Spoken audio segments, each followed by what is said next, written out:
Italian macarons are very different from French. Not only the way they're made, but they taste different, the texture is different, and they even look different. At first, we're gonna sift 200 grams of almond flour through a strainer, and we do need to use kitchen scale because we need to measure our ingredients precisely.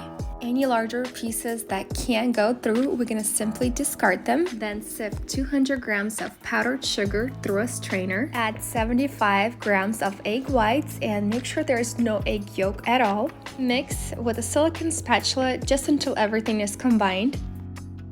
Now we're gonna make our sugar syrup, and for this step we'll need to use our candy thermometer. Combine 50 grams of water and 200 grams of sugar. You don't have to mix, and heat it up to 118 degrees Celsius exactly. But at the same time, you're gonna measure 75 grams of egg whites and whisk until fluffy and white.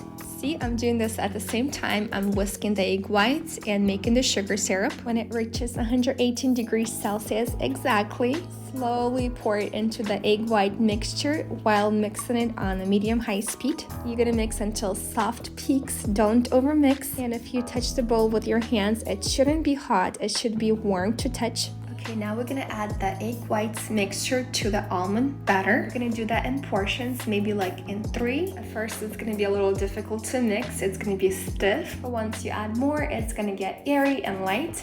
You don't wanna overmix because when piping, the macarons will be too runny. The batter should fall off the spatula like a ribbon. You see it's not like breaking off the spatula, but slowly sliding off. Just like that. To pipe these, I'm going to use small round tip. I strongly don't recommend to use parchment paper because the shape parchment paper is too light and wiggly and it always ruins the shape. The only rule when piping these is to make them the same size because you'll have to put 2 halves together, and to give them enough room because they will increase in size. Now you're gonna get the tray and slam it against the table really hard a few times, and you really want to do it very well because sometimes I even drop the tray on the floor. That's how good you have to slam it, because if you leave some air pockets inside, your macaron shell will crack. And if you see your batter is spreading too much, it's very runny, then probably you overmix the batter. I let them set for about 20 minutes before baking, and I bake them at 260 Fahrenheit.